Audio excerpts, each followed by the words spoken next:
Officials in Iraq's parliament, where powerful blocs have unbreakable ties to Tehran, started a process to end the presence of foreign troops in the country, in a clear riposte to the US after it killed top Iranian commander Qasm Soleimani in a drone strike in Baghdad 2 weeks ago.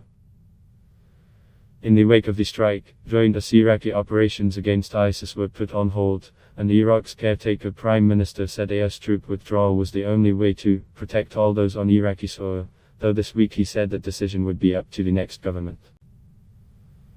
But US withdrawal could bring even more trouble, experts say. ISIS continues its attacks in the country, and without us and other foreign troops, the group would have more room to resurge. At the same time, Iran will be able to expand its already far-reaching powers in Baghdad. Tehran and Washington have competed for influence in Iraq since the US 2003 invasion, and in that battle, Iran is already winning. Its consistent and coherent strategy, which the US lacks, has allowed Tehran to gradually weave itself into the fabric of everyday life in Iraq.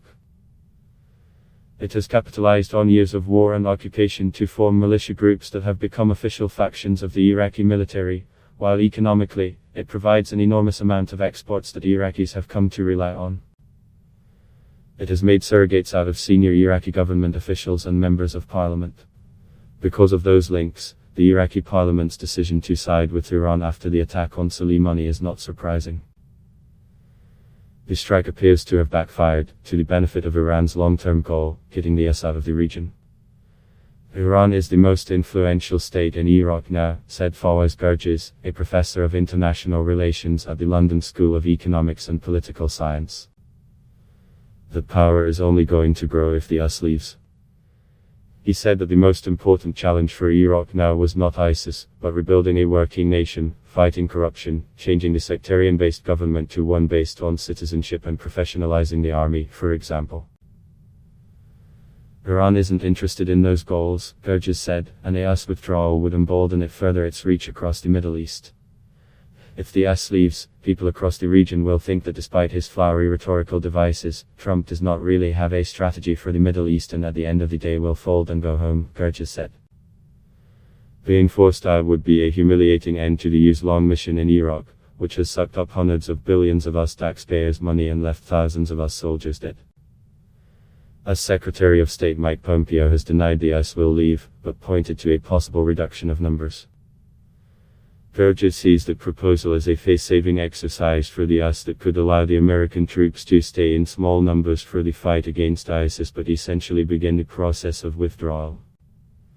How Iran got a hold on Iraq. Much of Iran's power in Iraq comes through militia groups that have roots in the 1980s Iraq-Iran war. Recruiting fighters from Iraq wasn't that difficult.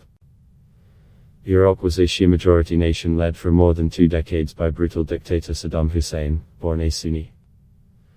Iran, which has long pitched itself as the world's leader of Shia Muslims, took in Shia prisoners of war and refugees, and turned them into soldiers who would go back to Iraq to act in Tehran's interests, according to the Center for Strategic and International Studies. Some became part of what is now known as the Badr organization, the report said, both a militia group and an anti-US political party in Iraq today. Because of the institutional organizational capacity of those paramilitary groups, when Saddam fell and the repression that contained them ended, they flourished.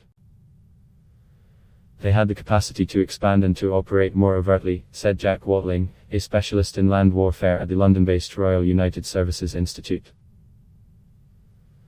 The fight against ISIS provided another recruitment opportunity for Iran, particularly after the terrorist group took Mosul and the Iraqi military collapsed. It was at this time the Popular Mobilization Units, PNJUs, a coalition of mostly Shia militias, formed and became a powerful force in the country, in the absence of a real army. They have since been officially folded into Iraq's military. According to Watling, there are now around salaried personnel in the powerful Tehran-backed Iraqi militia group. Of those, some are actively deployable as fighters, and of those are directed by Iran. In the 2018 Iraqi elections, the political wing of the PNJUs, Fatah, won the second highest number of seats in parliament, giving another powerful voice to Iranian interests in the Iraqi government.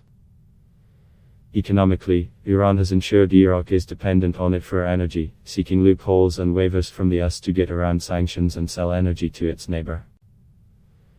Iraq is also Iran's second most important destination for its exports, after China, according to the Observatory of Economic Complexity, so Tehran wants to ensure its market across the border is well secured. Trump sends mixed messages as Iran made steady headway in the Iraqi government and military. The US objective in Iraq has changed so many times that it's become muddy and unfocused. Iraqi officials are growing weary of the changes that have come with each new US president, and the mixed signals being sent by the Trump administration. Pompeo is struggling to send the message that the US is in Iraq to fight ISIS, while strikes on Iranians there and comments from Trump indicate otherwise. Last year, Trump admitted in an interview with CBS News that he wanted to keep a base in Iraq, because I want to be looking a little bit at Iran because Iran is a real problem. The comment provoked Tehran, and sowed confusion in Iraq. Watling said the US appears to have shifted its interests in Iraq from countering ISIS to countering Iran. If the US said our objective is a strong and stable Iraq, then in many ways their best course of action would be to collaborate closely with the Iranians. But it's not. Their wish to counter the Iranian government in many ways overrides their wish to support the Iraqi state. There are contradictions in US policy in the region, he said. Watling questioned what Trump's maximum pressure campaign against Iran was aiming to achieve. Iran's long-term strategy in Iraq, on the other hand, is paying off.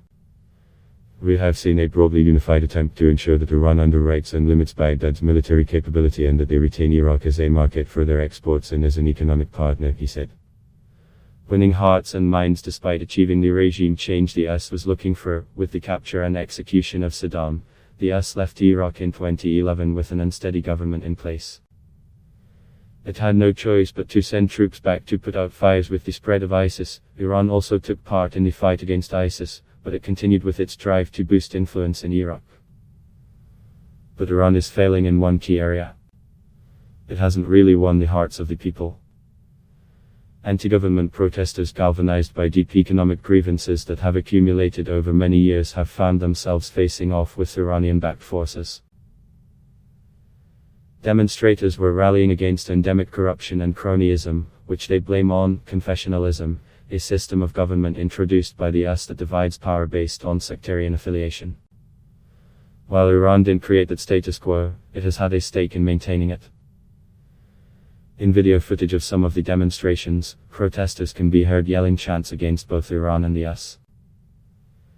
Young Iraqis in particular don't want either the US or Iran in their country, said Joost Heidemann, who leads the International Crisis Group's Middle East and North Africa program. The Iraqis want to get rid of both.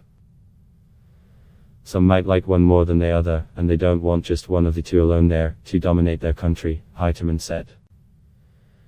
Shia Iraqis may be loosely aligned with Iran, but they don't subscribe to the Iranian Ayatollah Ali Khamenei. The Iranian way is not all what Shia Iraqis want. CNN's Tamara Kiblawi contributed to this report.